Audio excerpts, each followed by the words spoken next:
మీ business ఏదైనా మీ ఊర్లో promotion చేయాలంటే అది సుమన్ టీవీతోనే సాధ్యం. ఇప్పుడే సంప్రదించండి.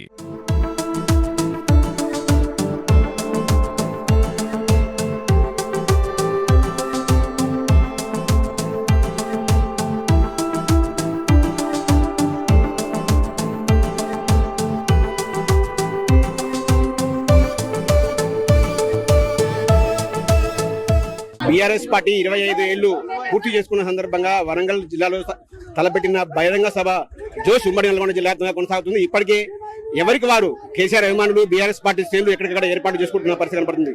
ముఖ్యంగా రైతులైతే సభ ప్రారంభమయ్యే 5 రోజుల ముందే ఎడ్ల బండతో మన్ను టెండర్లను సైతం లెక్క చేయకుండా కూడా ఇక్కడ నుంచి ప్రయాణమవుతున్న పరిస్థితి కనపడుతుంది. ఆ రైతుల ప్రయాణాన్ని మాజీ మంత్రి గుట్టగల్ల జగదీష్ రెడ్డి అయితే జెండా ఊపి దాదాపు 10 కిలోమీటర్ల మేరకు రైతులతో పాటు ప్రయాణించి కూడా ప్రారంభించిన పరిస్థితి కనపడుతుంది. ప్రస్తుతం మనతో పాటు జగదీష్ గారు మీరు వారితో మాట్లాడదాం. సార్ చెప్పండి, మన్ను టెండర్లను కూడా లెక్క చేయకుండా రైతులు బహిరంగ సభకు వెళ్ళారని ఎలా చూస్తారు? రైతుల్లో కేసీఆర్ పట్ల ఉన్న ప్రేమకు నిదర్శనంగా చూడొచ్చు దీన్ని. అదే సందర్భంలో కాంగ్రెస్ పార్టీ పైన ఇవాళ ప్రభుత్వం పైన ఉన్న కోపానికి నిదర్శనంగా కూడా చూడవచ్చు. వాస్తవానికి మనం పెట్టుకుంది బీఆర్ఎస్ పార్టీ రజతోత్సవ సభ పెట్టుకున్నాం అక్కడ. కానీ రైతాంగం ఇవాళ ఉన్న పరిస్థితులను అంచనా వేసుకొని కేసీఆర్ ఉన్ననాడు మేము ఎట్లా ఉన్నాం, ఇవాళ ఎట్లా ఉన్నాం అనేదాన్ని పోల్చుకొని ఈ ఎండలైనా సరే మండప ఎండలైనా లెక్క పెట్టకుండా మేము పోతాం వరంగల్కి అని చెప్పి బయలుదేరిన వారు బయలుదేరిన తర్వాత రైతాంగం మధ్యలో వాళ్ళకి స్వాగతిస్తున్న తీరు కూడా ప్రతి గ్రామంలో కూడా ఇది ఒక పండగ వాతావరణం లాగా మార్చేస్తూ ఉన్నారు. ఇవాళ అంటే ప్రజల్లో కేసీఆర్ పట్ల బీఆర్ఎస్ పార్టీ పట్ల గులాబీ జెండా పట్ల ప్రేమ ఉంది, ఈ ప్రభుత్వం చేస్తున్న దుర్మార్గాల పట్ల కసి ఉంది, అది స్పష్టంగా మనం కనబడుతూ ఉంది వాళ్ళ రైతాంగంలో. బీఆర్ఎస్ బహిరంగ సభ ద్వారా ఏం చెప్పబోతున్నారు కేసీఆర్ అనేది ఆతృత ప్రతి ఒక్కరికి ఉంది. ఏం చెప్పబోతున్నారు? నాకు కూడా అదే ఆతృత ఉంది. కేసీఆర్ ఏం చెప్తాడు అనేది అక్కడే చూడాలి మనం. వాస్తవానికి ఇది రజతోత్సవ సభ, దాంట్లో జనరల్గా మనం పార్టీ 20 సంవత్సరాలు సాధించిన విజయాలు మాట్లాడుకుంటాం. కానీ వాళ్ళ ప్రజల నుంచి రైతుల నుంచి ఇంకా ఏదో ఆశిస్తూ ఉన్నారు, కేసీఆర్ నుంచి ఏదో వినాలి అని చెప్పి ఆశిస్తున్నారు. అదేంది అనేది సభనాడు కేసీఆర్ నుంచి విందాం. అదే గతంలో బీఆర్ఎస్ ప్రభుత్వ హయాంలో సన్నధరం పచ్చి ధర దాదాపు 26-28 స్టార్టింగ్ ధర ఉంది. కానీ ఇప్పుడు ఆ పరిస్థితి లేదు. దేనికి కారణం ఎందుకంటారు? అప్పుడున్న ధర ఇప్పుడు ఎందుకు లేదంట? సింపుల్, దాంట్లో అక్కడ వాళ్ళ కేసీఆర్ ఉన్నాడు, ఇప్పుడు కేసీఆర్ లేడు. ఇవాళ మంత్రులు కేవలం కమిషన్లకు అలవాటు పడ్డారు.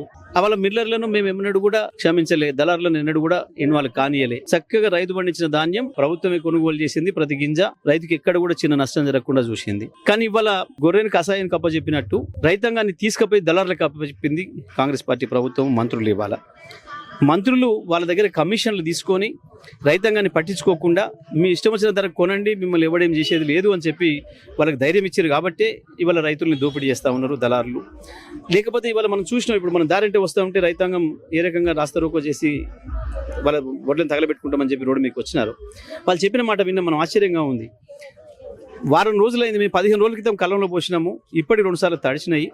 వారం రోజుల క్రితం 3 లారీలు పోయినాయి మా కేంద్రం నుంచి, పోయిన లారీలు అక్కడే ఉన్నాయి.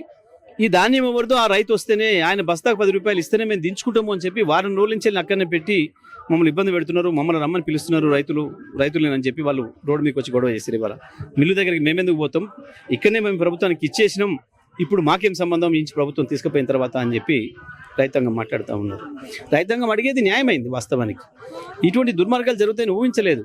దీనికి ఏకైక కారణం ఈ రాష్ట్ర ప్రభుత్వంలో ఉన్న మంత్రులు, ముఖ్యమంత్రి కమిషన్లకు అలవాటు పడి, ప్రతి దాంట్లో కమిషన్లు తీసుకోవడం అలవాటు పడి ఇవాళ దళారుల దగ్గర, మిల్లర్ల దగ్గర రైతాంగాన్ని గాలికి వదిలేసారు. దాని ఫలితమే ఇవాళ రైతాంగం దోపిడీకి గురవుతున్నారు.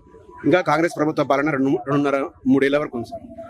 ఈ పోరాటం ఆ పవర్ కూడా కొనసాగుతుందా? ఎట్లా రైతులకైతే అన్యాయం జరుగుతూనే ఉంది, మనం ప్రస్తుతం వాస్తవంగా చూస్తున్నాం. కానీ జరుగుతూనే ఉంటది. కాంగ్రెస్ పార్టీ అంటేనే అది. కాంగ్రెస్ పార్టీ అంటే కమిషన్ల పార్టీ, కాంగ్రెస్ పార్టీ అంటే లంచాల పార్టీ, కాంగ్రెస్ పార్టీ అంటే అవినీతి పార్టీ తప్ప ఇంకోటి కాదు. ఈ కాంగ్రెస్ తోనే 60 ఏళ్లు నాశనమైంది రాష్ట్రం. వ్యవసాయ రంగం కూడా నాశనం అయిపోయింది. దండగా అనుకున్న వ్యవసాయాన్ని కేసీఆర్ వచ్చి పండగలాగా చేసిండ్రు.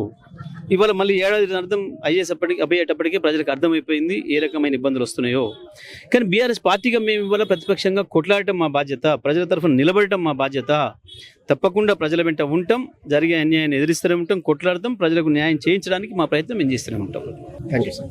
ఇది మొత్తంగా చూసుకుంటే జగదీష్ రెడ్డి గారు చెప్తా ఉన్నారు. ఖచ్చితంగా ఇంకా 3 ఏళ్ల పాలన కూడా ప్రతి అంశంపైన ప్రతిపక్షంగా తమ పోరాటం అయితే కొనసాగుతూనే ఉంది.